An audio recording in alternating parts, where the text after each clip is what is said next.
Nah, supaya kelihatan kita sedang merenungkan kitab suci, maka saya di awal diskusi kita pada malam hari ini saya akan membacakan satu perikop dari kitab 1 Samuel bab 28, perikop yang berbicara tentang pemanggilan arwah Samuel. Jadi kita dengarkan petikan dari kisah ini. 1 Samuel bab 28 ayat 3 sampai 20. Adapun Samuel sudah mati, seluruh orang Israel sudah meratapi dia dan mereka telah menguburkannya di Rama, di kotanya. Dan Saul telah menyingkirkan dari dalam negeri para pemanggil arwah dan roh peramal. Orang Filistin itu berkumpul, lalu bergerak maju dan berkemah dekat Sunem. Saul mengumpulkan seluruh orang Israel, lalu mereka berkemah di Gilboa. Ketika Saul melihat tentara Filistin itu, maka takutlah ia dan hatinya sangat gemetar. Dan Saul bertanya kepada Tuhan, tetapi Tuhan tidak menjawab dia. Baik dengan mimpi, baik dengan Urim, baik dengan perantaraan para nabi. Lalu berkatalah Saul kepada para pegawainya, carilah bagiku seorang perempuan yang sanggup memanggil arwah, maka aku hendak pergi kepadanya dan meminta petunjuk kepadanya. Para pegawainya menjawab dia, di Endor ada seorang perempuan yang sanggup memanggil arwah. Lalu menyamarlah Saul. Ia mengenakan pakaian lain dan pergilah ia dengan 2 orang. Ketika mereka pada waktu malam sampai kepada perempuan itu, berkatalah Saul, cobalah engkau menenung bagiku dengan perantaraan arwah, dan panggillah supaya muncul kepadaku orang yang akan kusebut kepadamu.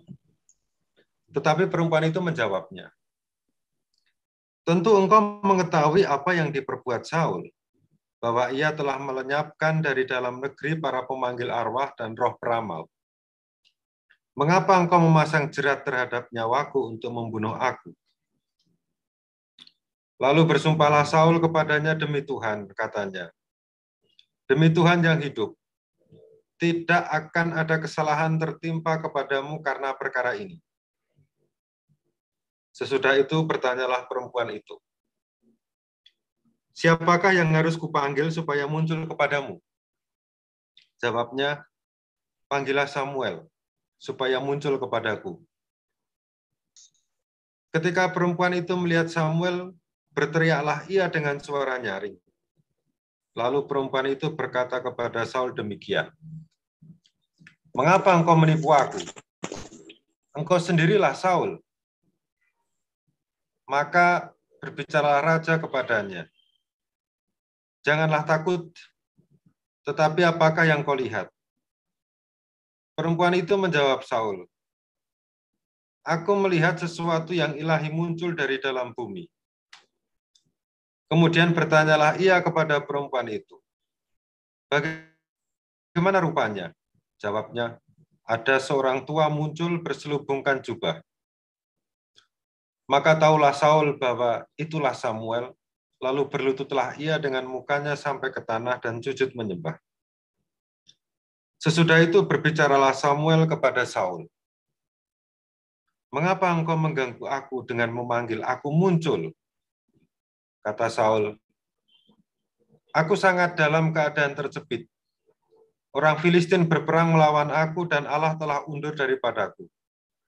Ia tidak menjawab aku lagi, baik dengan perantaraan nabi maupun dengan mimpi.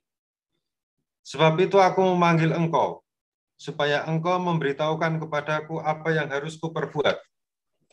Tadi 191. Lalu berbicaralah Samuel, mengapa engkau bertanya kepadaku? Padahal Tuhan telah undur daripadaku dan telah menjadi musuhmu.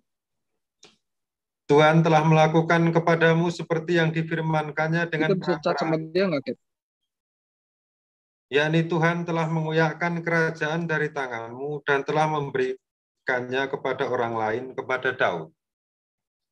Karena engkau tidak mendengarkan suara Tuhan dan tidak melaksanakan murkanya yang bernyala-nyala itu atas Amalek. Itulah sebabnya Tuhan melakukan hal itu kepadamu pada hari ini. Juga orang Israel bersama-sama dengan engkau akan diserahkan Tuhan ke dalam tangan orang Filistin. Dan besok engkau serta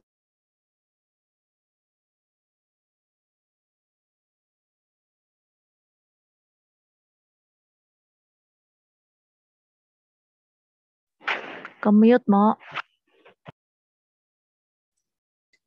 pada saat itu juga rebalah Saul memanjang ke tanah, sebab ia sangat ketakutan oleh karena perkataan Samuel itu. Juga tidak ada lagi kekuatannya, karena sehari semalam ia tidak makan apa-apa. Baik saudara dan saudari,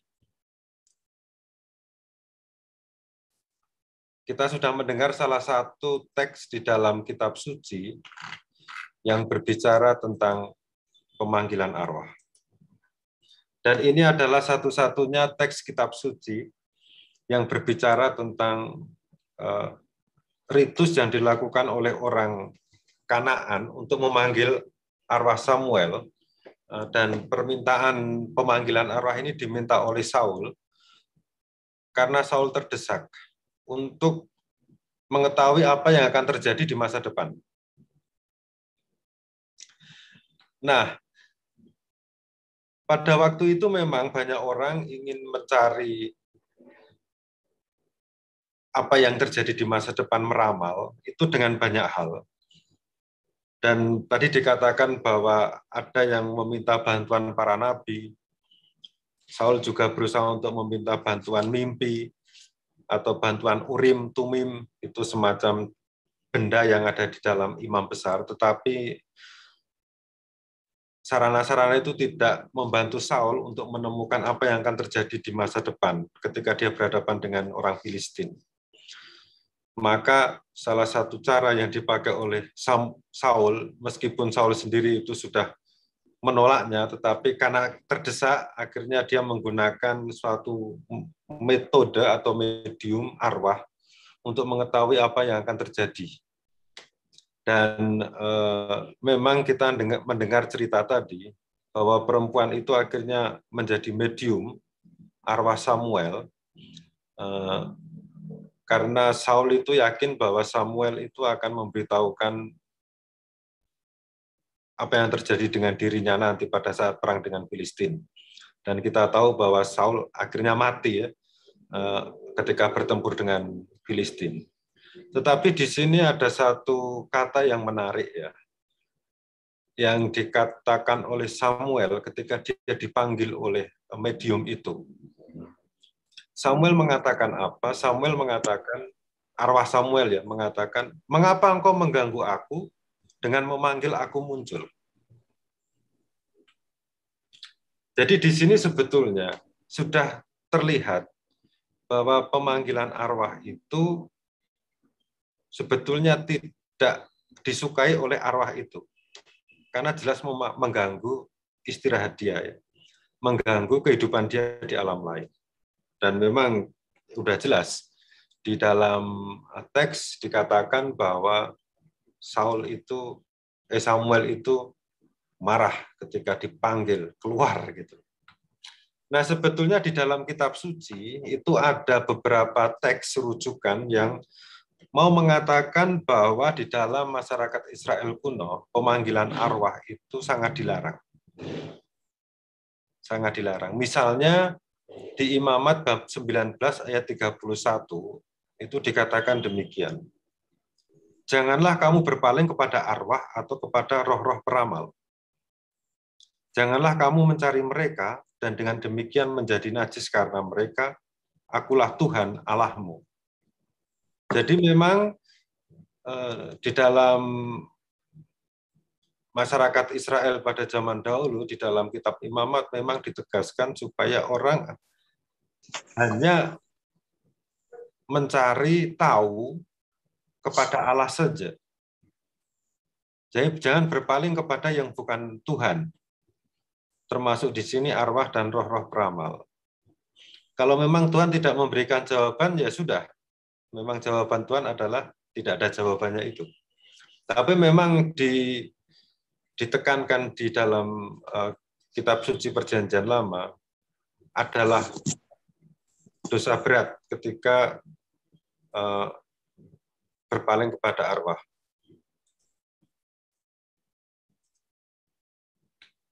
Kemudian di Imamat bab 20 ayat 6 juga dikatakan, orang yang berpaling kepada arwah atau kepada roh-roh peramal, yakni yang berzinah dengan bertanya kepada mereka, berzinah itu maksudnya di sini beralih ya, atau berpaling dengan bertanya kepada mereka, aku sendiri akan menentang orang itu dan melenyapkan dia dari tengah-tengah bangsanya.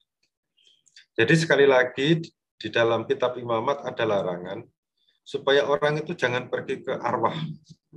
Jika ingin mengetahui sesuatu gitu loh, atau meminta bantuan jangan ke arwah atau roh-roh peramal. Yang ditekankan mintalah bantuan kepada Allah saja. Di Imamat bab 20 ayat 27 juga dikatakan, apabila seorang laki-laki atau perempuan dirasuk arwah atau roh peramal, pastilah mereka dihukum mati. Yakni mereka harus dilontari dengan batu dan darah mereka tertimpa kepada mereka sendiri.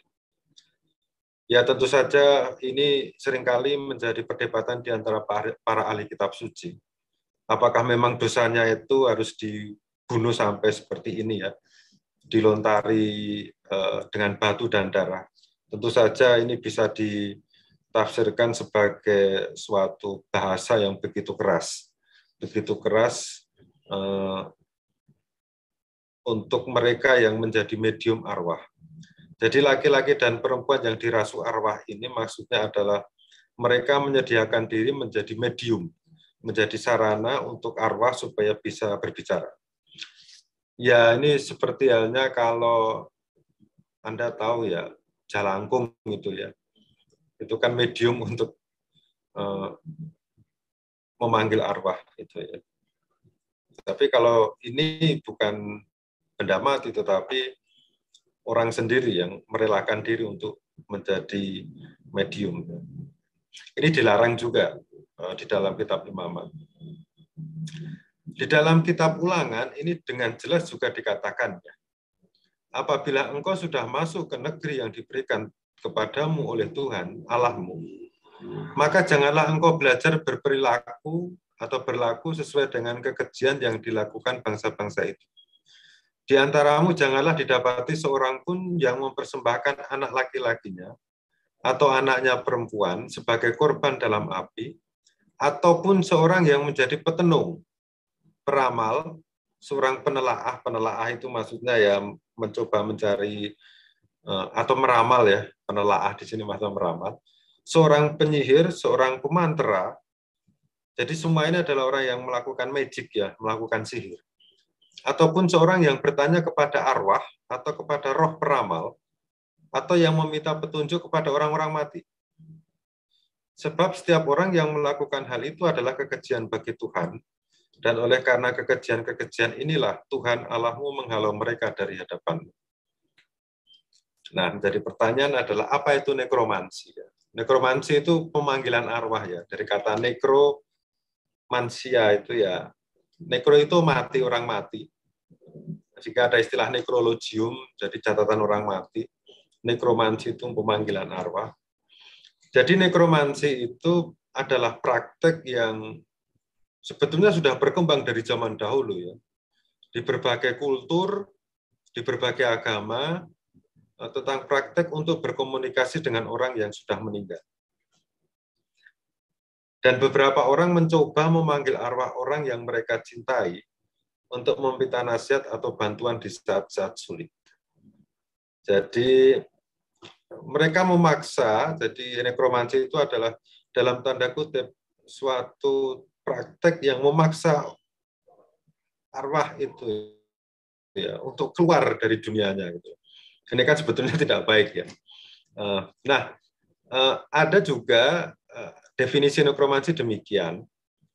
Jadi nekromansi adalah praktek sihir atau ilmu hitam yang melibatkan komunikasi dengan orang mati dengan memanggil roh-roh mereka sebagai penampakan jadi roh mereka hadir, penglihatan atau membangkitkan mereka secara fisik untuk tujuan peramalan, sarana untuk meramalkan peristiwa masa depan, menemukan pengetahuan rahasia, untuk membawa seseorang kembali dari kematian, atau menggunakan orang yang mati itu sebagai senjata.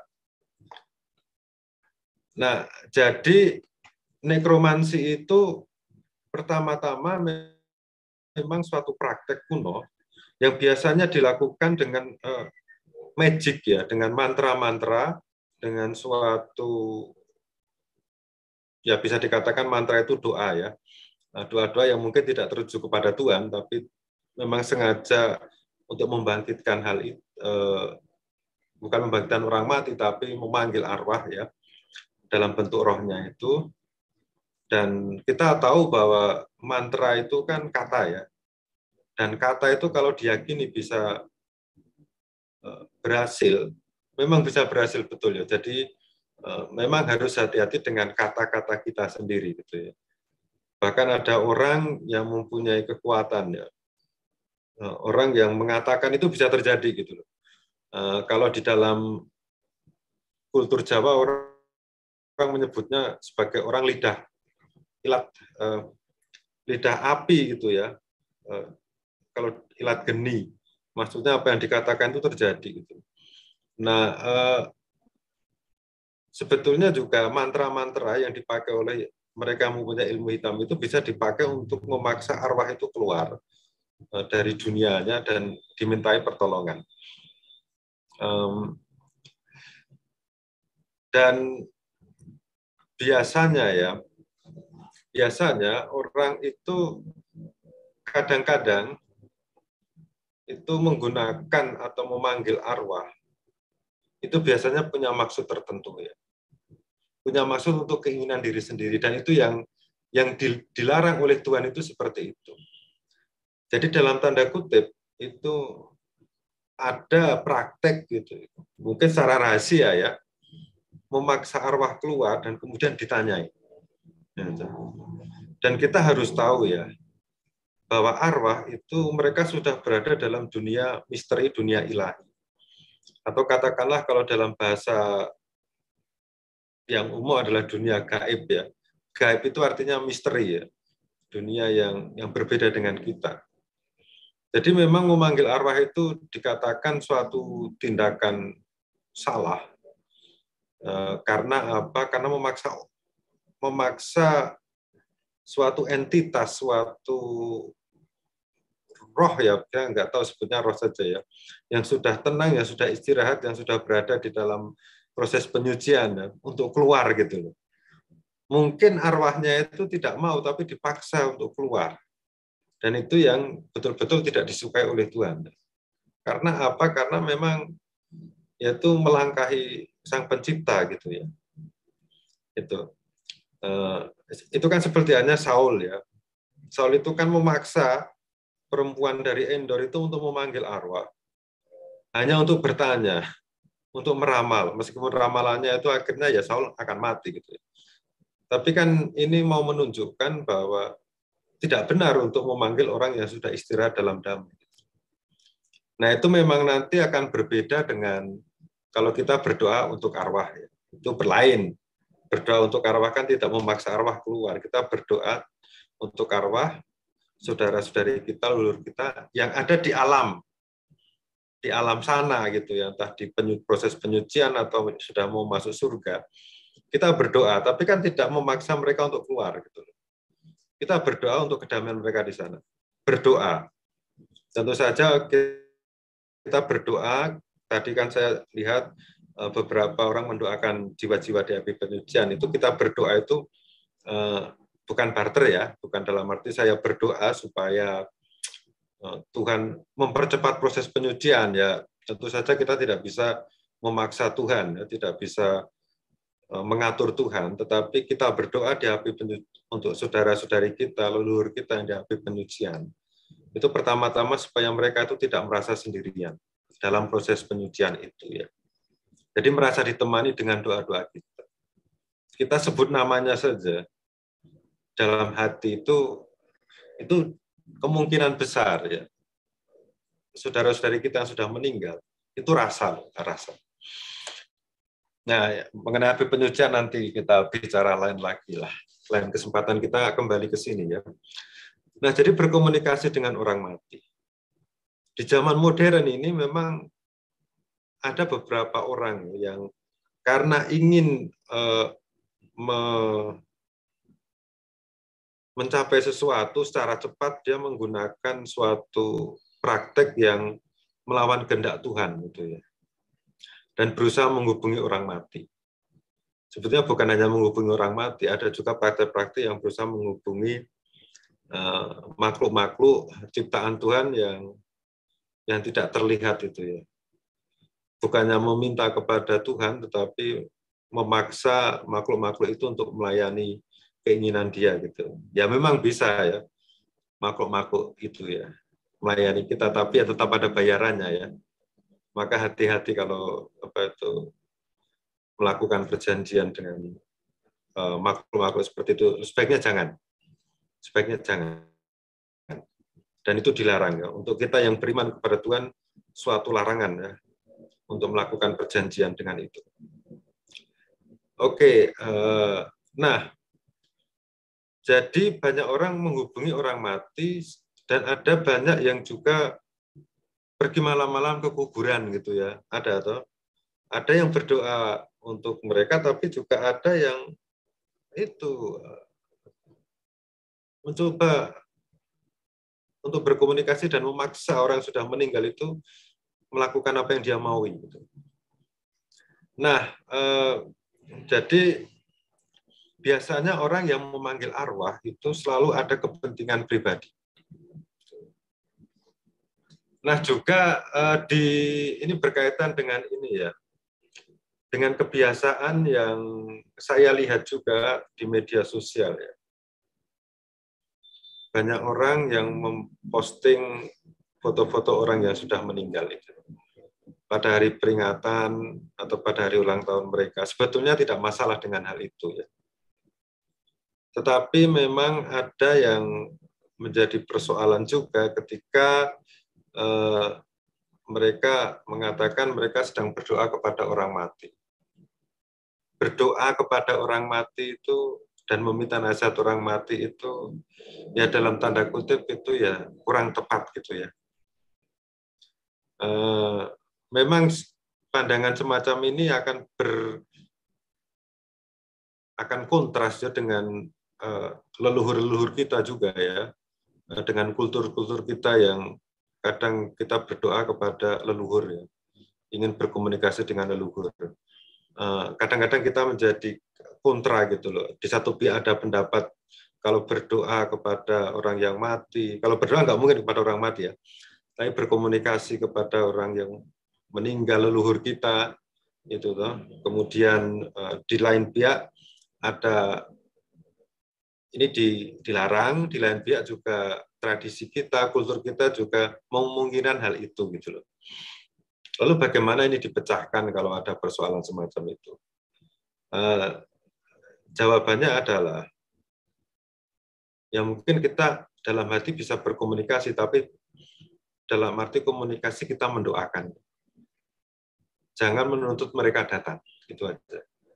Yang menjadi persoalan adalah memaksa orang yang meninggal itu datang. Ya kalau kita berdoa yang berkomunikasi, tetapi orang yang meninggal itu leluhur-leluhur kita misalnya tidak datang ya tidak apa-apa. Karena gini ya, memang ada satu pengalaman, ada beberapa pengalaman dari orang yang dalam mimpi atau dalam permenungan itu ditampaki oleh leluhur. Ditampaki oleh leluhur, ditampaki oleh kakek nenek yang sudah meninggal, itu sebetulnya bukan memanggil arwah, beda. Mereka menampakkan diri karena kemauan mereka. Kalau memanggil arwah, itu adalah memaksa orang yang sebetulnya istirahat, itu dipaksa keluar, dan ini salah gitu ya. Ini salah. Jadi tolong dibedakan hal ini. Jangan sampai nanti merasa, aduh, saya kayaknya berdosa ya, karena tadi malam kok saya mimpi kakek nenek saya bicara seperti ini. Yaitu mungkin harus disyukuri ya bahwa ada perhatian dari leluhur kita terhadap kita. Ya. Tapi kan ini bukan memanggil mereka. Mereka yang dengan kelas datang mungkin sudah minta izin kepada pencipta, ini ya imajinasi kita ya. Minta izin kepada sang pencipta untuk memberitahukan sesuatu kepada kita, oke. Tidak masalah. Gitu. Tapi kalau memanggil arwah itu yang tidak boleh sama sekali. Memanggil arwah dalam arti memaksa mereka. Ya karena apa? Ya, sekali lagi, arwah itu sudah tenang. Ya. Arwah itu sudah tenang. Jangan diganggu lagi. Biarkan mereka istirahat dengan tenang.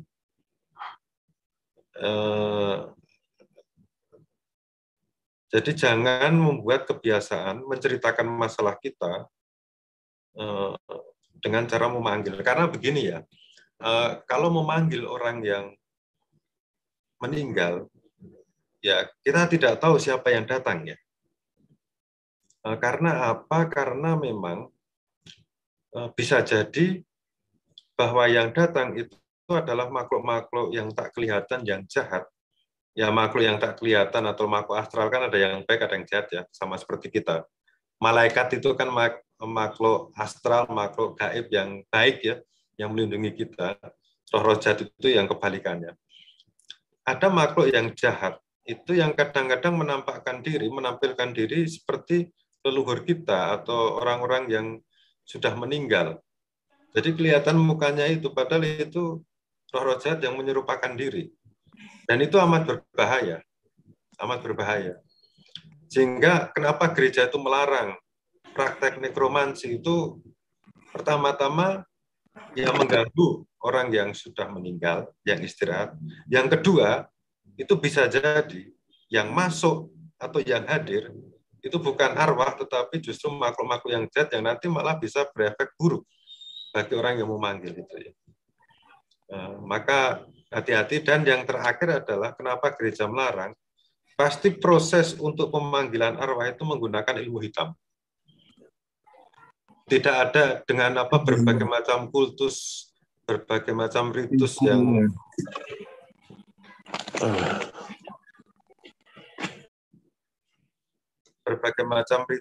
mungkin berlawanan dengan tradisi gereja dan mungkin juga tradisi dari kultur kita masing-masing. Itu menggunakan black magic gitu. Ya, ini gambar-gambar ya. Tuh, jadi biasanya itu menggunakan ilmu hitam.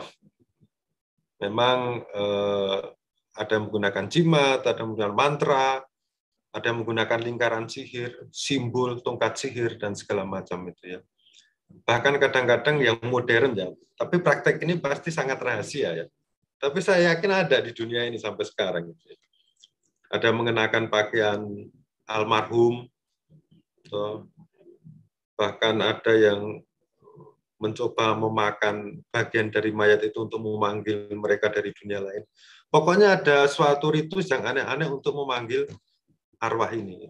Dan inilah yang kemudian mengapa gereja melarang. Karena amat berbahaya bagi jiwa orang yang bersangkutan itu. Jadi kalau ada persoalan, ada masalah, ya sekali lagi kita larinya, kalau memang sudah tidak bisa menanggung, larinya kepada Sang Pencipta, kepada Allah. Jangan kepada yang bukan Allah. Meskipun yang bukan Allah itu diciptakan oleh Allah, tapi jangan ke situ ya. Karena bagaimanapun juga, selalu ada perjanjian yang harus ditepati. Tidak ada namanya makan siang gratis, itu tidak ada. Hanya makan gratis itu hanya pada Allah. Kalau Allah tidak mau, kelihatannya tidak mau mendengarkan, tidak ada jawaban, ya sudah. Toh. Memang kita tidak bisa memaksa Allah. Toh. Kita ciptaan kok. Jadi jangan berlagak seperti Tuhan itu ya. Itu. Jadi, nah, saya sendiri belum pernah melihat ya secara langsung ya. Bahkan film-film tentang nekromansi itu lebih banyak imajinasinya. Praktek ini juga belum pernah saya lihat secara langsung, tapi saya seringkali membaca ya. Jadi apa yang terjadi itu biasanya memang kebanyakan itu arwahnya itu tidak muncul, tapi biasanya rohnya yang masuk ke dalam orang, sang pemanggil arwah itu, rohnya yang kemudian dari situ arwahnya itu ya mungkin arwah semoga arwah itu kemudian berbicara terhadap orang yang bersangkutan. Jadi wajahnya itu kita nggak pernah melihat, tapi biasanya rohnya saja yang masuk ke dalam orang yang memanggil, dan kemudian orang yang memanggil itu berbicara atau menyampaikan pesan yang dimaui oleh orang yang meminta jasa si pemanggil arwah ini. Ini sepertinya juga yang berlaku, yang terjadi dalam kisah Saul dan pemanggil arwah dari Endor itu ya. Nah, jadi ini. Lalu bagaimana kita menyikapi kalau ada orang yang berdoa di kuburan ini? Oh, ini kan sering kali ya kita berdoa di kuburan. Banyaklah. Kalau berdoa di kuburan itu ya kita berdoa sekali lagi untuk si arwah. Jadi bukan memaksa arwah keluar dari dunia, tapi kita berdoa untuk kebahagiaan arwah, untuk kebahagiaan jiwa. Apakah doa ini dikabulkan atau tidak itu urusan dari Tuhan. Tapi kita itu berusaha untuk memberi perhatian kepada mereka yang sudah meninggal. Jadi mereka sudah meninggal itu sebetulnya mereka masih hidup, tapi dalam tubuh yang lain, dalam tubuh yang mulia, dalam tubuh yang berbeda dengan kita. Tetapi bagaimanapun juga masih ada keterikatan secara batin pasti ya, antara mereka yang sudah meninggal dengan kita, terutama mereka yang kita cintai, bapak, ibu, dan sebagainya. Nah, kalau umpamanya ditanya apakah gereja Katolik itu melarang orang berdoa di kuburan untuk mendoakan orang yang mati, ya gereja Katolik mengatakan kita bisa mendoakan mereka yang sudah meninggal. Nah, Paus Benediktus saja mendoakan Paus Yohanes Paulus II. Itu sesuatu yang normal bagi kita. Tetapi memaksa arwah keluar dari tempat peristirahatannya di dunia gaib itu, di dunia lain itu yang salah. Nah, ini juga itu di sebelah kiri itu ini pemakaman Kerkop Muntilan. Jadi ada Romo Vanli di sini, Romo Sanjoyo. Nah, ini adalah tempat pada waktu saya masih kecil itu seringkali main di kuburan ini. Di sebelah kiri ini, Kerkop Muntilan. Karena memang rumah saya itu dekat sekitar 100 meter dari tempat ini. Setiap sore nongkrong di sini waktu masih anak-anak, jadi sudah terbiasa dengan kuburan. Sebelah kanan itu ya bagaimana kita tetap menghormati ya mereka sudah meninggal. Baik, ini dari saya. Mungkin baik kalau setelah ini kita lanjutkan dengan tanya jawab, tapi tetap saya mau menyimpulkan sekali lagi bahwa Gereja Katolik dan juga terutama Gereja Katolik itu menentang yang namanya pemanggilan arwah ya. Karena apa? Karena itu memang mengganggu jiwa orang yang sudah meninggal. Dan biasanya orang yang memanggil arwah itu orang yang mengalami kepepet, ada masalah. Sehingga mereka mencari cara yang cepat untuk memperoleh apa yang dia maui. Jadi mungkin hilangkan ego, bersihkan hati. Kalau orang sudah membersihkan hati, orang sudah hidupnya baik ya, meskipun banyak masalah tapi hidupnya baik, masalah hidup ya, tapi hidupnya tenang, hidupnya baik, mau menerima segala macam peristiwa, pasrahkan kepada Tuhan, tidak akan lari kepada yang namanya pemanggilan arwah itu. Dan sekali lagi pemanggilan arwah itu amat berbahaya, baik bagi arwahnya maupun bagi orang yang memanggil. Karena itu seperti melangkahi Sang Pencipta kita. Jadi itu dari saya. Mungkin setelah ini baik kita lanjutkan dengan tanya jawabnya. Baik, terima kasih. Ya. Baik Romo, terima kasih banyak untuk pengulasannya. Bapak Ibu, sebelum kita sesi tanya jawab, kalau boleh foto dulu ya Romo. Boleh. Ini sebentar. Baik, Pak Gunawan atau Ibu Maria. Ya, tolong dibuka kameranya. Tolong dibuka ya kameranya. Saya akan foto halaman pertama. 1, 2, 3. Ada 5 halaman semua ya. Wah, ini buka semua, bagus ini. 1, 2, tunggu ya, ini ada chat masuk nih. 1, 2, 3.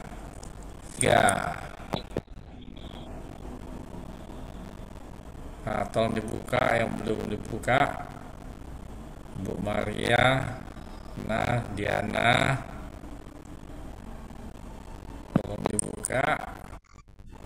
Oke ya, 1, 2, 3. Tetap senyum ya, kita nggak tahu ini di halaman mana kita berada. Sorry, nggak bisa buka. Oke. Kameranya lagi rusak. Oh ya, nggak apa-apa. Oke. Nah, ini banyak yang tutup ini. Langsung cepat aja. Nah, oke ya, 1, 2, 3. Halaman terakhir juga semuanya tutup. 1, 2, 3. Oke, selesai. Saya. Yuk. Maaf, ada satu lagi. Sorry. Ada 6 nih. Oke ya. Saya foto lagi ya. Kita. Kita lanjutin ya sama tes tanya jawab. Kita lihat di kolom chat dulu ya.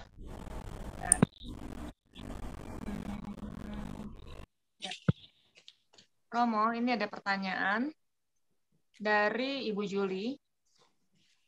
Bagaimana arwah bisa keluar dari api neraka atau api penyucian dan datang dengan mantra?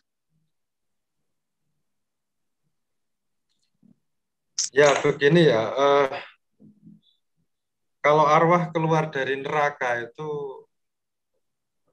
atau mungkin saya menjelaskannya demikian. Jadi, kalau kita mengikuti tradisi ajaran gereja Katolik, itu setiap orang yang meninggal itu kan mengalami 3 jalan.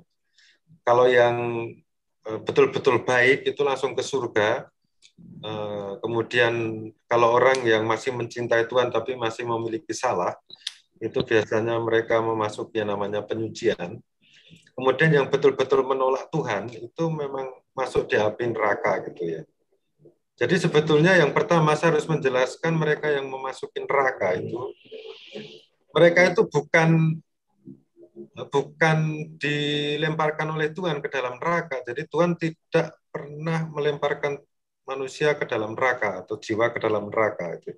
Karena Tuhan maunya menyelamatkan. Yang memilih neraka itu adalah mereka sendiri. Jadi penting diingat, Tuhan tidak pernah melemparkan orang pada neraka. Tuhan itu maunya ciptanya itu selamat. Tetapi mereka sendiri yang melemparkan dirinya kepada neraka. Masuk ke neraka gitu. Jadi Tuhan minta, yuk kita bertobat untuk masuk ke dalam kebahagiaan saya. Tidak, saya hidup seperti ini saja. Nah, mau gimana Kak? Tuhan sudah meminta untuk masuk ke dalam neraka itu.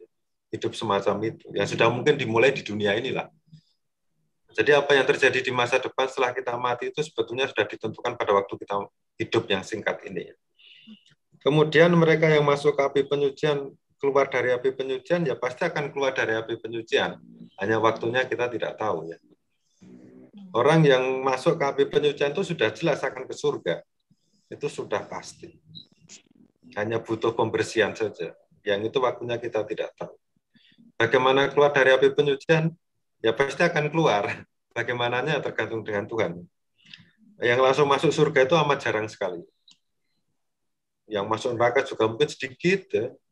Yang masuk ke surga langsung 1 kali tiket itu juga sedikit. Yang paling banyak itu di api penyucian. Jadi bersiap-siaplah untuk masuk api penyucian. Ya. Nggak usah takut. Saya juga pasti yakin saya masuk penyucian kok. Nggak usah menghindar-hindar gitu. Pokoknya bagaimanapun juga kita akan disucikan setelah kita mati. Tapi supaya lebih cepat ya menyucikan dirilah pada waktu kita masih hidup. Iya. Itu. Supaya agak cepat nanti. Oke, jawaban saya seperti itu ya. Ya Bu Juli, gimana? Udah jelas ya Bu? Romo, boleh saya bertanya? Ya. Maksud saya dengan mantra-mantra itu mereka bisa dipanggil keluar untuk ditanyain atau dimintain apa-apa gitu, Romo, bukan untuk keluar masuk ke surga atau gimana? Tidak bisa ya. Kalau umpamanya sudah mulai dengan mantra-mantra atau doa-doa, ya itu kan kita berarti memaksa mereka untuk keluar dari dunianya. Andai kata itu bisa, tetapi resiko bagi pemanggil. Resiko yang ya tentu saja itu kan bersekutu akhirnya ya. Apalagi yang dengan dari neraka, yang memanggil arwah dari neraka. Itu akhirnya orang bersekutu dengan itu. Tapi kalau memaksa memanggil arwah, itu memang sekali lagi tidak bisa. Mantra-mantra mungkin ada yang bisa memanggil. Tapi orang yang bisa memanggil itu pasti dia mempunyai kekuatan atau menggunakan black magic. Ya, selalu ada kekuatan yang mau mengalahkan kekuatan Tuhan itu ada gitu. Tapi Tuhan tetap yang nomor satu. Kadang-kadang kita tidak tahu ya maunya Tuhan itu apa. Mengapa kok membiarkan mereka itu ada gitu ya. Ya tentu saja kan kita sebagai manusia kan memiliki kehendak bebas. Mau ikut Tuhan atau mau ikut setan lah terserah gitu. Jadi silakan gitu ya. Mau manggil, ayo siapa yang melarang? Tapi resiko tanggung sendiri. Mati tidak tahu kemana arahnya gitu. Itu yang paling mengerikan itu ya.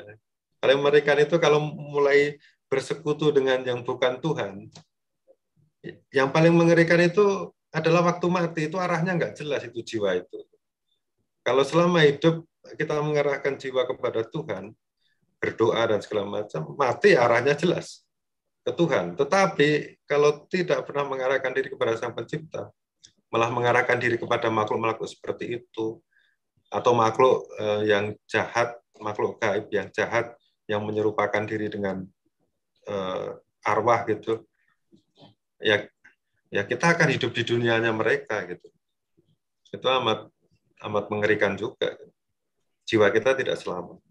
Ada mantra. Saya menduga itu banyak praktek sihir, black magic segala macam menggunakan hal semacam itu. Dukun misalnya, saman. Tidak hanya di Jawa, tidak hanya di Sumatera, tapi seluruh dunia juga ada seperti itu. Tetapi ya kita harus tahu, kita harus pikir dulu manfaatnya apa, resiko terhadap jiwa saya apa kalau mempraktekkan semacam itu. Gitu. Udah jelas Bu Yuli. Ya. Saya lanjutin lagi. Tadi ada yang kelewatan. Bentar ya. Oh ya, dari Ibu Titin. Apakah nonton di rumah lewat TV atau laptop atau HP film yang kurang baik, kurang benar seperti film horor dan lain-lain juga mengundang yang kurang baik juga? Maksudnya ada kata beberapa orang itu seperti itu, kata beberapa orang ya, karena saya sendiri kan belum pernah mempraktekkan gitu ya. Dalam arti ya saya nonton film horor ya biasa-biasa saja gitu. Tetapi ada satu pengalaman ya, mungkin ini bisa saya ceritakan juga. Satu kali kan saya pernah jadi guardian, jadi pimpinan biara di Jogja gitu ya. Memang di biara kami di Jogja itu kan banyak pohon, jadi orang-orang sekitar itu juga takut-takut juga gitu. Katanya dulu tempat jin buang anak gitu ya. Katanya dulu sebelum dibangun itu tempat jin buang anak gitu. Menakutkan. Tetapi begini, suatu kali kan kami ngobrol ini loh. Ngobrol tentang ya makhluk-makhluk semacam itu ya. Rame gitu ya. Di sekitar itu ramai sekali dengan frater-frater itu. Ngobrol sana tiba-tiba itu tiba-tiba kok nggak ada angin, nggak ada kelelawar, jambu-jambu air di kebun kami tiba-tiba jatuh gitu loh. Jatuh berapa ngeri itu seperti ada yang menjatuhkan, kemudian ya kami setelah itu bubar, tidak ngomong lagi, dan jatuhnya itu berhenti gitu. Ya intinya sebagaimana kita tidak perlu mengomongin orang lain, Kita jangan ngomong tentang makhluk-makhluk itulah. Mereka juga perlu dihargai itu. Kalau nonton film horor, ya itu nontonnya bareng-bareng atau sendiri. Tapi pengalaman saya nonton film horor juga biasa-biasa aja sih. Ginilah kita saling menghormati sama ciptaan gitulah. Jadi mereka juga ciptaan, kita juga ciptaan, hanya beda tubuh saja. Saling menghormati, jangan mengganggu, jangan saling menggosip, jangan ngomongin dia baik di medsos maupun di tempat lain. Itu ya. Udah jelas ya Bu ya. Sekarang lanjut lagi ke pertanyaan dari Pak Gunawan. Bagaimana kita membedakan arwah dan setan, Romo? Arwah dan setan. Wah, ini memang pertanyaannya gampang, jawabannya sulit gitu ya.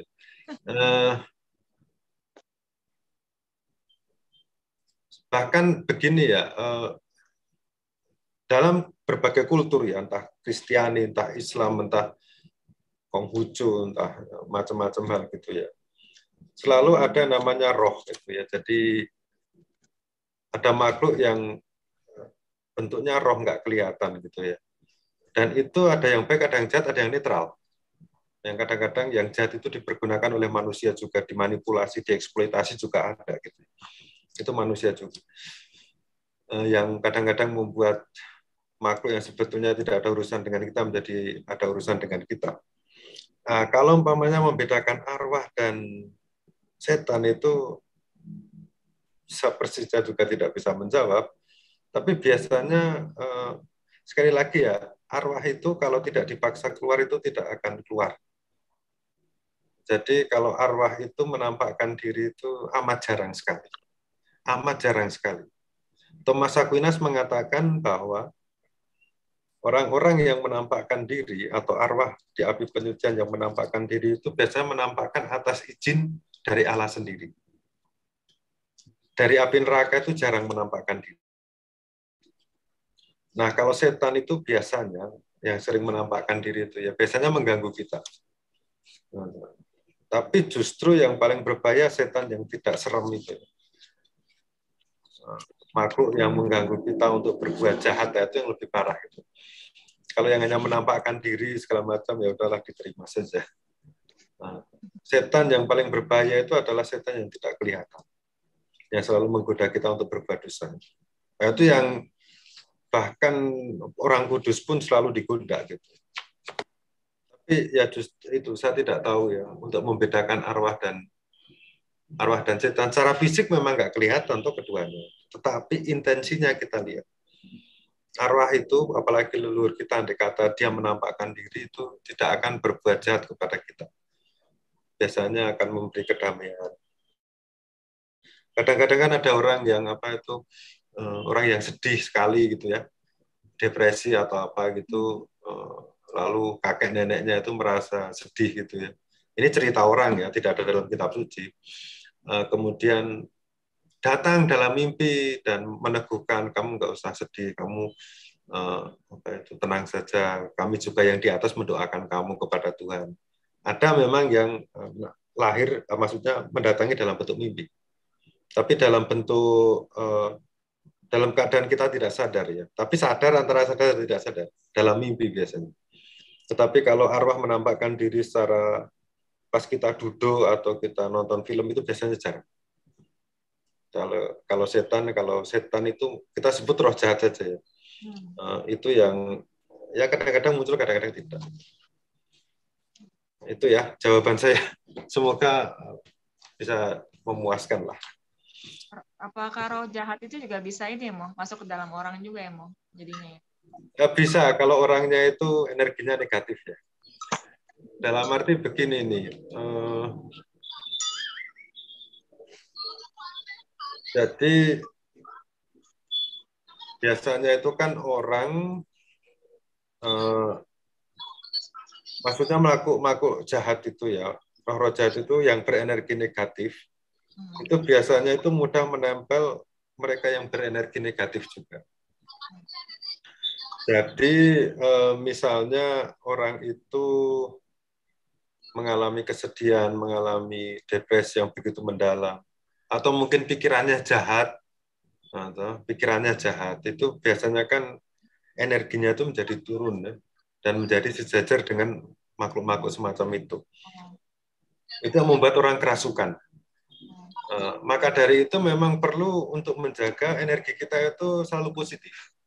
Sering berdoa, memasrahkan diri kepada Tuhan, menerima ing pandum, jadi menerima segala macam kesulitan dalam hidup. Hati kita menjadi tenang, itu yang membuat mereka itu tidak bisa masuk gitu loh. Karena kan energinya beda.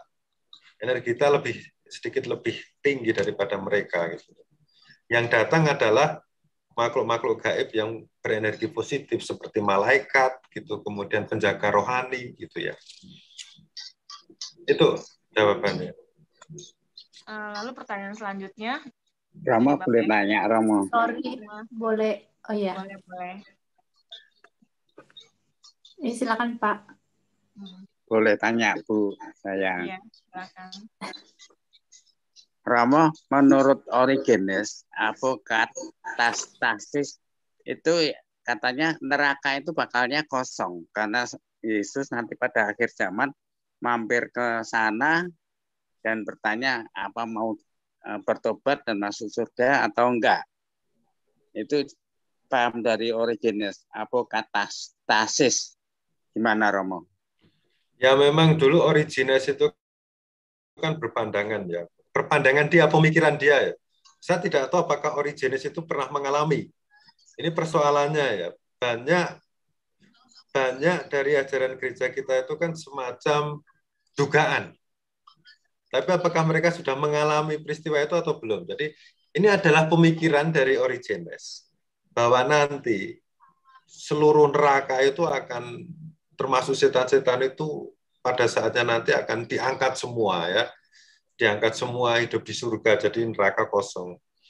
Itu kan pemikiran Origenes yang kemudian ditentang oleh Agustinus.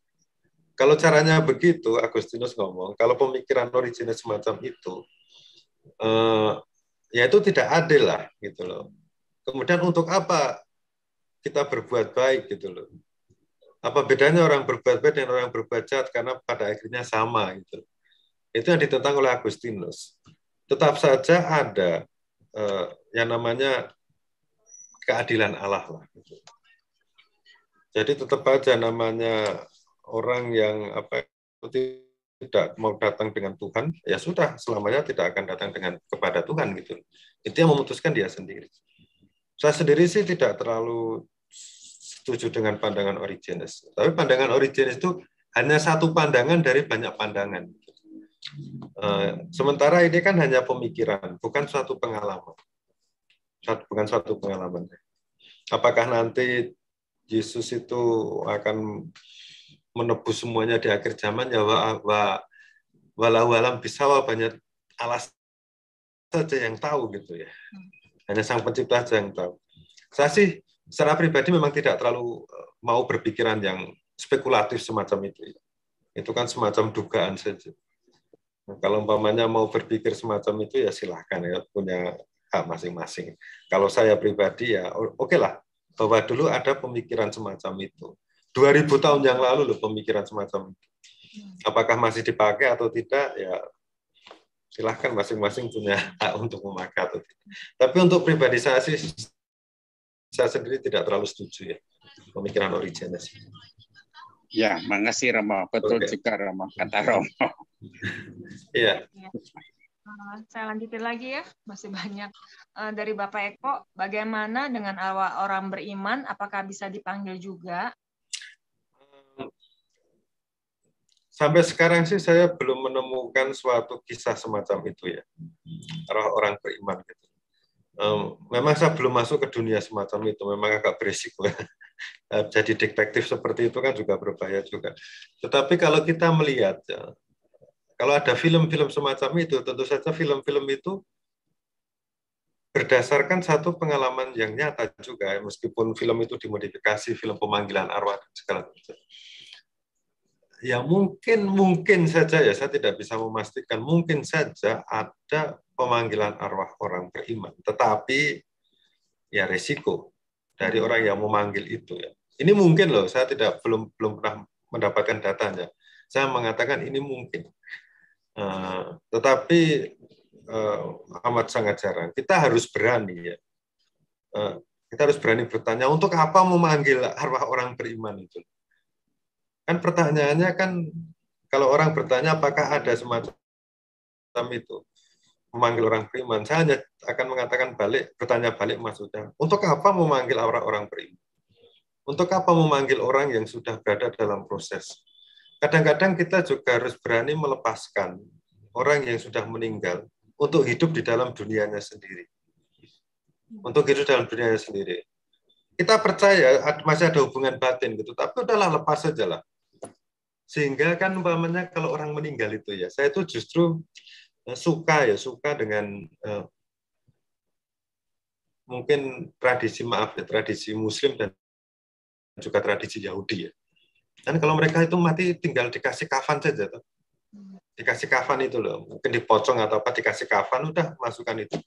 Meninggal itu ya lepas, harus bebas dari segala macam hal. Supaya tidak berat itu loh, perginya gitu loh. Kadang-kadang kan, ya mungkin ada tradisi lain ya, dibikinin duit-duitan atau umpamanya mobil-mobilan, supaya nanti di surga punya mobil, ya itu terserah. Tapi jangan pernah memasukkan barang dalam jasad orang sudah meninggal, barang yang membuat jiwa itu tidak bisa lancar ke surga gitu loh. Mungkin barang kesayangan dia dimasukkan ke peti gitu, waduh, gimana ya, itu malah memberatkan. Menurut pendapat saya, kadang-kadang orang yang meninggal sudah lah, itu kita kasihkan pakaian yang sepantasnya, tapi jangan masukkan sesuatu yang membuat, apalagi sesuatu itu barang yang dia sayangi di dunia ini gitu loh. Nah, itu malah semakin berat itu. Oke lah, disimpan di tempat yang baik, tapi jangan dimasukkan di peti. Nah ini apa itu? Ini pendapat saya ya, mungkin saya bisa keliru juga. Jadi itu jawaban saya. Ya, makasih Romo. Lanjut lagi, itu masih banyak ya Romo PR-nya. Sampai jam 9:15 loh. Maksimal. Udah lewat nih. Romo, apakah maksud memaksa arwah keluar dari purgatori? Bukankah di Alkitab ada tertulis yang ada di surga atau di purgatori tidak bisa kembali ke bumi, juga sebaliknya? Pertanyaan dari Bu Wiwin. Di Alkitab itu malah nggak ada cerita tentang purgatori, malah purgatori itu hanya tradisi gereja Katolik yang tidak ada di dalam Alkitab ya. Jadi gereja Katolik kan juga memiliki dasar lain selain Alkitab, yaitu tradisi. Salah satunya adalah purgatori, api penyucian itu. Ya memang kalau biasanya di purgatori itu memang tidak bisa dipanggil ya. Sekali lagi memang arwah itu bahkan itu sudah dunianya sendiri mereka itu. Tadi kan saya katakan, memang kita memanggil arwah seolah-olah memanggil arwah ya. Tapi sekali lagi, kadang-kadang yang masuk itu bukan arwah. Arwahnya tetap aja di dunianya. Yang masuk itu adalah makhluk lain yang apa? Yang berpura-pura seperti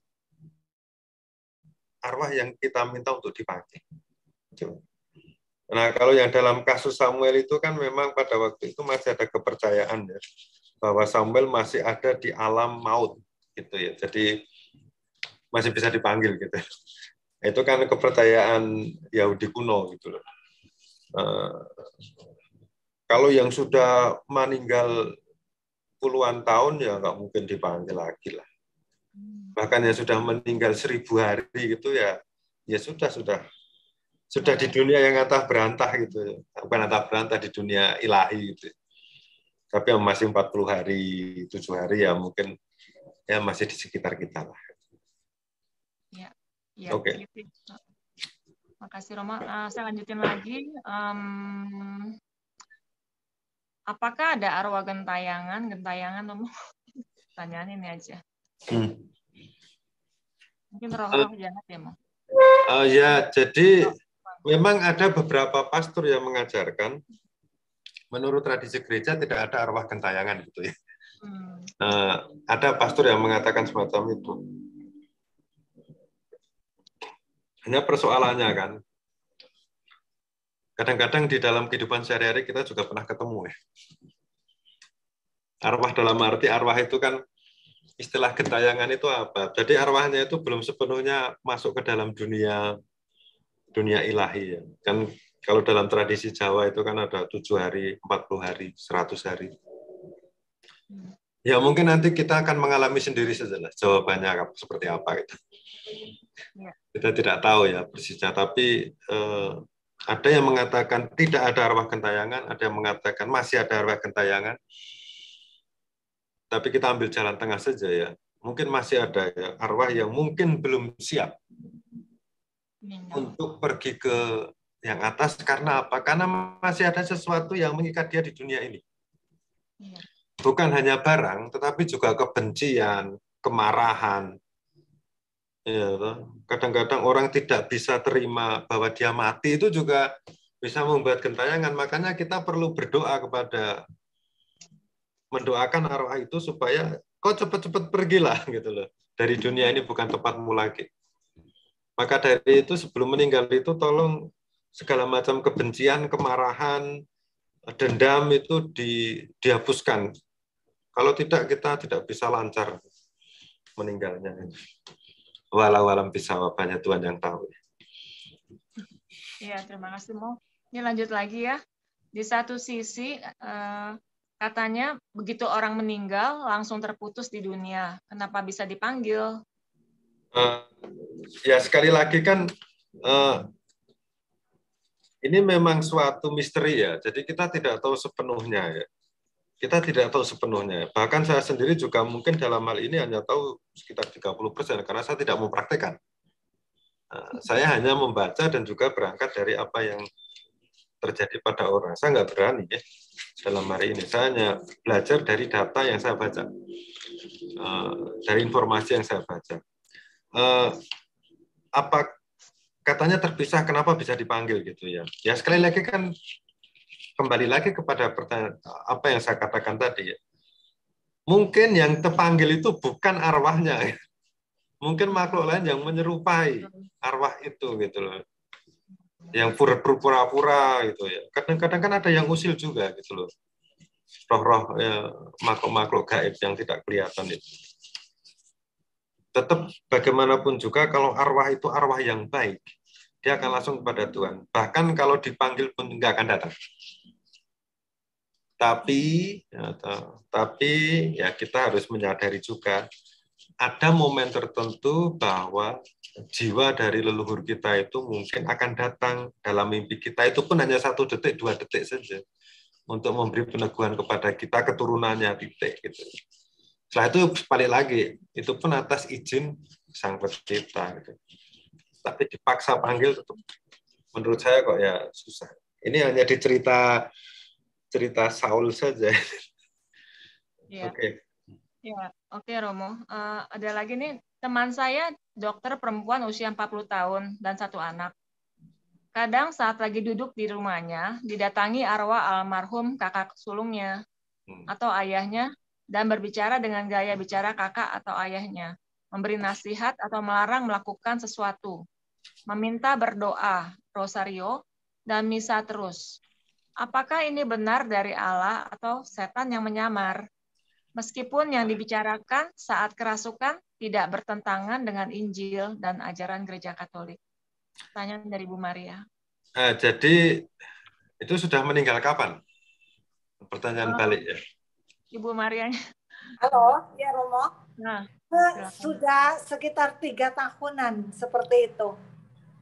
Oh ya, kalau 3 tahun mah belum lama sih.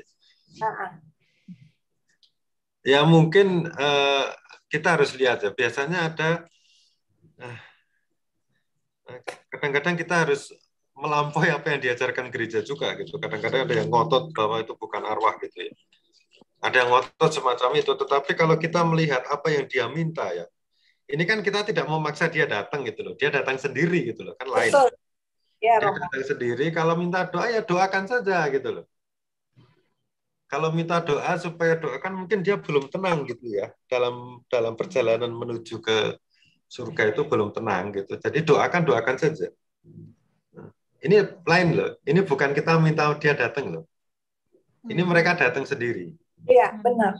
Nah, kalau datang sendiri ya sesuai pembicaraan Romo tadi bahwa itu mungkin energinya negatif terus datang negatif. Nah berarti itu energinya Evelyn itu lagi negatif sehingga didatengin. Ya, yang saya katakan negatif itu makhluk-makhluk yang jahat itu loh. Ini kan bukan makhluk yang jahat. Oh, oke, iya baik ya. Jadi umpamanya yang negatif itu kalau kerasukan roh-roh jahat itu loh. Oh. Berarti begini Romo, ini diizinkan sama Tuhan arwah yang paling sering kakak sulungnya. Dia anak paling kecil. Nah, apa diizinkan oleh Tuhan sehingga bisa datang gitu? Ya mungkin diizinkan oleh Tuhan. Oh. Atau mungkin diberi kesempatan Tuhan gitu loh. Mungkin ada sesuatu yang belum selesai di dunia ini. Oh. Ya, baik Romo. Terima kasih untuk penjelasannya. Oke. Jadi bawa message ya Romo. Bawa pesan. Oh iya. Jadi kadang-kadang ya saya bukannya melawan ajaran gereja ya. Kadang-kadang ada sesuatu yang tidak bisa dijelaskan oleh ajaran gereja gitu. Bahkan tidak sesuatu yang tidak bisa dijelaskan oleh kitab suci. Kadang-kadang kita sendiri yang harus punya kesadaran sendiri ya untuk menentukan oh ini betul atau tidak gitu. Iya. Baik ya, kita lanjutin lagi. Makin ya satu pertanyaan lagi ya. Ini bisa sampai jam 10 ini. Sampai besok ya. Ya udah, tunggu saya pilih ya.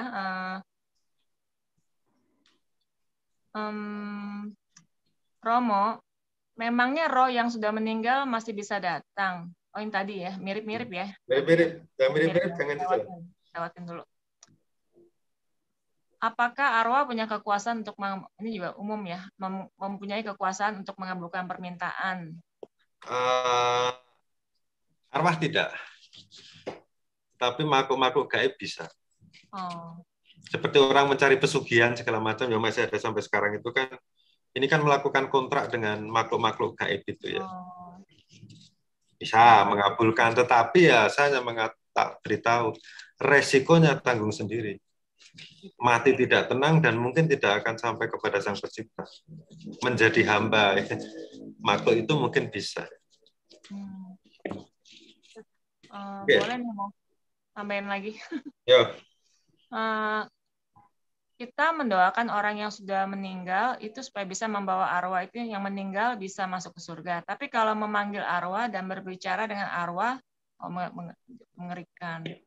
Bila memanggil arwah orang mati dengan tujuan jahat seperti dukun, santet, memperkuat ilmu santetnya, apakah kita berdosa? Apakah tak berdosa? Malah ditanya begitu. Gini ya, kalau kita umpamanya di kuburan ya kita ngomong ya, Mbah, tolong doakan saya ya, yang masih hidup ini. Nah, ini bukan memanggil arwah ini nih. Ini hanya minta doa saja, nggak masalah. Ini bukan memanggil arwah. Kalau jadi banyak saya pergi ke Wonosari ke mbah saya gitu ya di Gunung Kidul sana. Saya kan juga kadang ngomong, Mbah, tolong doakan saya supaya saya hidup baik. Udah, selesai toh. Tapi kan saya tidak mau manggil arwah, minta doa. Nah, kalau memanggil arwah itu biasanya maksa keluar. Meskipun nanti yang keluar bukan arwahnya, tapi roh jahat bisa jadi. Kemudian biasanya orang yang memanggil arwah itu kan ada tujuan untuk entah itu ingin kaya cepat lah, untuk menyantet apalah, untuk bukan menyantet atau melukai musuh kita gitu ya dengan cara yang aneh-aneh gitu. Ya itu persoalannya gitu loh. Kadang-kadang kan yang terjadi itu kita bukan sebetulnya bukan arwah itu nggak akan mau dipanggil. Itu yang jelas itu. Ya. Ya dipaksa saja. Ya kadang-kadang suka bingung mau itu kan kadang-kadang ada istilah apa kalau tradisi orang Chinese kan bilang cengbeng gitu ya. Jadi pada waktu itu mereka datang berkunjung ya nyekar gitu mau. Kadang-kadang saya juga bingung pada waktu doa itu di situ doa apa gitu. Kadang-kadang saya cuma doa Bapa kami ya, terus mendoakan mereka. Ya nggak apa-apa. Itu nggak masalah. Nggak masalah ya mau. Yang masalah itu adalah mereka maksa keluar gitu loh. Seperti bikin calangkung itu kan berbahaya celangkung itu loh. Nah, jadi kalau hanya berdoa, mendoakan dan minta doa sih nggak masalah sih. Masalah, ya.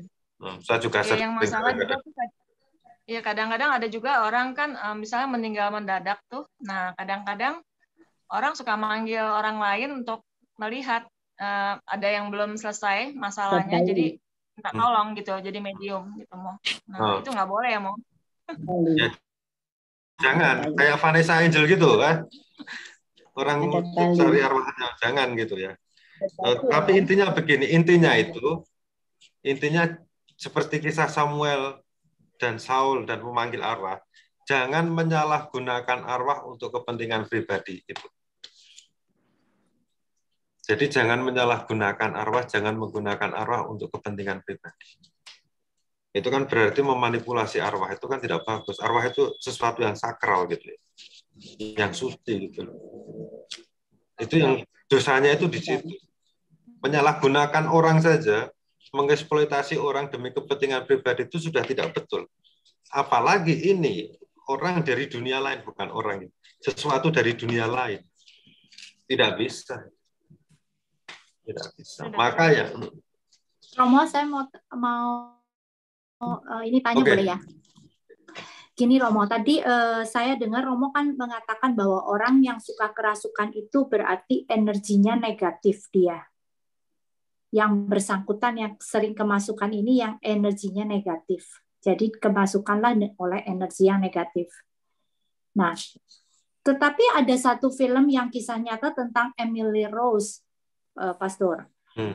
Itu nonton tuh ya. Saya pernah lihat dan saya melihat ini anak baik. Anak yang berdoa gitu, maka sampai pastornya pun belain untuk melepaskan dia dari serbuan jiwa-jiwa yang merasuki dia gitu loh. Nah, kalau saya melihat ini anak senang berdoa kan berarti kan jiwanya tenang gitu loh, pasti positif kan Romo. Tapi kenapa bisa seperti itu? Ya, itu satu. Yang kedua, kalau kita, yang saya tahu ini ya Romo, bukan mengguruin, tetapi dulu saya juga mencari tahu bagaimana kita sebagai seorang Katolik, sebagai seorang yang sudah mengikuti Kristus, ketika kita berdoa, mendoakan, berziarah kepada di kuburan atau di tempat rumah duka, itu supaya tidak salah. Bagaimana supaya tidak menjadi berhala. Kemudian saya dijelaskan waktu itu demikian. Kita mendoakan orang yang meninggal itu baik dan harus supaya arwahnya tenang, mendapatkan damai. Ya, tetapi kalau kita minta didoakan atau kita berdoa dan minta sesuatu kepada yang meninggal, itu yang namanya berhala. Jadi contohnya gini ya, Romo. Kan background saya kan dulunya kan saya Buddha.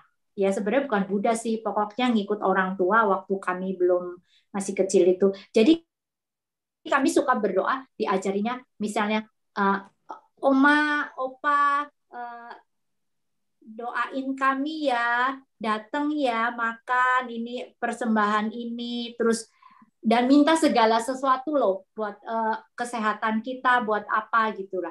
Nah, saya baru tahu setelah Katolik itu ternyata itu tidak boleh, Romo katanya. Dan itu namanya berhala karena kita minta kepada orang yang mati dan kita tidak tahu itu dia ada di mana gitu loh. Seperti itu, Romo. Nah, terus pemahaman tentang arwah dan setan dari tadi saya juga mikir loh Romo, itu sulit banget ya membedakannya. Ya, tapi mungkin cukup. Tapi mungkin kalau arwah tangkepan saya gini, arwah itu kita mengatakan misalnya orang yang kita kenal meninggal, oh kita mendoakan arwahnya. Kita tahu loh. Jadi ya lebih dikenal gitu loh Romo. Tapi kalau setan itu konotasinya tuh jahat gitu loh Romo, negatif gitu loh Romo. Seperti itu sih Romo. Dan satu lagi, kalau kita tidak boleh memanggil arwah, tidak boleh menjadi medium, bagaimana dengan orang yang memang lahir itu sudah punya karunia Romo? Karunia untuk bisa melihat hal-hal yang halus dan dia bisa berkomunikasi dengan roh-roh itu gitu loh. Karena saya punya teman kakaknya bisa seperti itu, Romo. Dia tidak memanggil. Dia tidak memanggil ya Romo, tetapi roh-roh itu datang kepada dia dan minta didoakan. Karena mereka tidak bisa melihat jalan untuk pulang katanya. Jadi dia bisa berkomunikasi. Romo. Baik, itu ya. Besok saya tuh mau kerja soalnya, jadi saya harus tidur cepat-cepat. Ya, dilanjutkan lagi ya nanti ya. Tunggu, saya jawab dulu, tapi ini terakhir, pertanyaan terakhir, karena besok saya kerja. Saya kan bukan pastor paroki, jadi saya harus ke kantor juga. Baik, yang pertama berkaitan dengan yang Emilia Rose itu orang yang berdoa tapi kok kerasukan ya. Ya kita harus bertanya, itu berapa persen dari seluruh dunia yang terjadi? Itu ya. Yang terjadi itu ya. Itu kan hanya mungkin 1 atau 2 dari berapa ratus juta yang terjadi gitu. Tetapi umumnya itu ya. Biasanya orang kerasukan tuh kalau sedang lagi kosong. Sedang lagi kosong pikirannya entah kemana gitu loh. Yang Emilia Rose itu kan amat jarang terjadi dan itu tidak bisa menjadi patokan untuk semuanya. Mungkin ada yang terjadi semacam itu, tapi ya kita juga tidak tahu persis ya terjadi karena kita juga tidak tahu apa itu situasinya seperti apa. Yang di film memang seperti itu. Tapi yang kenyataannya gitu kan Emilia Rose itu yang tahu gitu. Lalu yang tadi berdoa di kuburan gitu ya. Kita berdoa ya memang kita tidak meminta kita meminta ya positif ya. Berhala atau tidak ya. Kadang-kadang gini ya, kita juga lihat saja dalam tradisi gereja Katolik ya. Kalau kita berdoa kepada santo-santa itu memangnya bukan doa kepada orang yang meninggal. Itu sudah dinyatakan kudus toh. Yang menyatakan kudus adalah gereja. Yang menyatakan kudus adalah gereja. Ya, ada orang kudus banyak orang kudus yang tidak dinyatakan oleh gereja. Yang orang-orang tua yang sudah meninggal, yang sudah melewati api penyucian itu kan ada banyak loh orang kudus yang sebetulnya yang belum sempat tertulis. Itu kan gereja. Orang gereja Protestan juga memiliki pandangan orang kudus sendiri ya. Yang sudah disatukan oleh Allah. Nah, kalau umpamanya kakek nenek kita yang hidupnya baik ya, itu tentu saja ya dia sudah menjadi orang kudus di hadapan Allah. Ya. Kita nggak tahu loh, terusnya seperti apa. Hanya kriteria apakah itu betul atau tidak, lihat dalam kehidupan kita sehari-hari. Kita mendapat kutukan, kita mendapat celaka atau tidak dengan apa yang kita lakukan. Jadi prinsipnya adalah ya cobalah lakukan gitu ya untuk saya termasuk orang liberal dalam hal ini. Posisi saya liberal gitu ya. Apakah dengan berdoa itu akhirnya memberikan manfaat bagi leluhur kita misalnya atau juga diri kita? Kalau tidak ada manfaatnya nggak usah teruskan gitu. Lalu apa lagi ya? Medium yang indigo gitu ya. Ya kalau punya kemampuan itu untuk membantu orang lain ya tidak masalah. Membantu orang lain ya dalam hal positif. Tapi ada juga yang menggunakan untuk membantu orang lain dalam hal negatif. Kita punya kemampuan itu di anugerah Tuhan tergantung kita menggunakannya kok. Untuk saya sih nggak masalah ya, orang punya indigo bisa jadi medium nggak masalah. Bahkan medium dari arwah yang meninggal juga silahkan. Gitu. Tapi kan tidak dipanggil ini. Lain sekali lagi, kalau umpamanya orang itu arwahnya ingin datang kepada kita itu silahkan, no problem. Nah itu maunya dia kok. Yang menjadi persoalan adalah memanggil itu, memaksa dia untuk datang demi kepentingan kita. Indigo ya untuk saya sih no problem, bagus lah. Asal kuat saja jadi indigo gitu, karena melihat yang tidak kelihatan itu ya puyeng juga. Itu ya yang terakhir cukup. Ya, Bu Siti sudah jelas ya. Ya udah, makasih banyak Romo. Ya udah kita lanjutin lagi untuk pengumuman ya dan persembahan kasih dan ucapan terima kasih. Pak Gunawan, saya persilakan.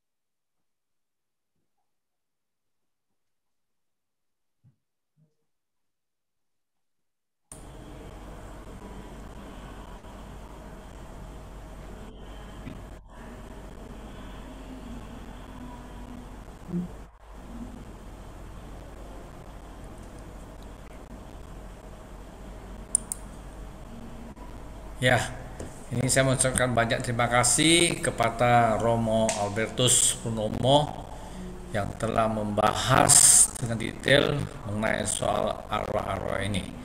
Memang kadang di dalam itu banyak misteri, ya, tapi ya kita dasar pengalaman sajalah. Yang kadang-kadang di Alkitab dimanapun nggak ada dijelaskan, jadi itu kadang-kadang susah juga kita apakan. Saya juga mengucapkan banyak terima kasih kepada semua yang bertugas yang telah bernyanyi untuk kita, kepada Ibu Zulianti Lumantara yang telah membuat desain dan sebagai MC pada malam hari ini, kepada Ibu Jo Maria yang telah sharing segala materi pada malam hari ini, juga semua petugas doa tantri, Ibu Maria Goretti, Bapak Hanson, Bapak Yosef, dan Ibu Anastasia. Terima kasih semuanya. Kiranya berkat Tuhan melimpah menyertai kita semuanya. Baik, kita akan bertemu kembali pada hari Rabu depan pada jam dan dengan link yang sama. Saya harap semuanya bisa hadir. Oh ya, terima kasih juga semua yang telah bergabung pada malam hari ini, yang dari segala jurusan yang tidak bisa saya sebutkan satu demi satu. Terima kasih banyak ya telah bergabung dengan kita. Semoga kita semuanya masing-masing bisa mendapat berkat dan membawa berkat itu pulang ke rumah masing-masing. Oke, terima kasih. Sampai ketemu ke minggu depan. Baik, sebelum kita mendengarkan lagu penutup, sebelum kita mendapatkan doa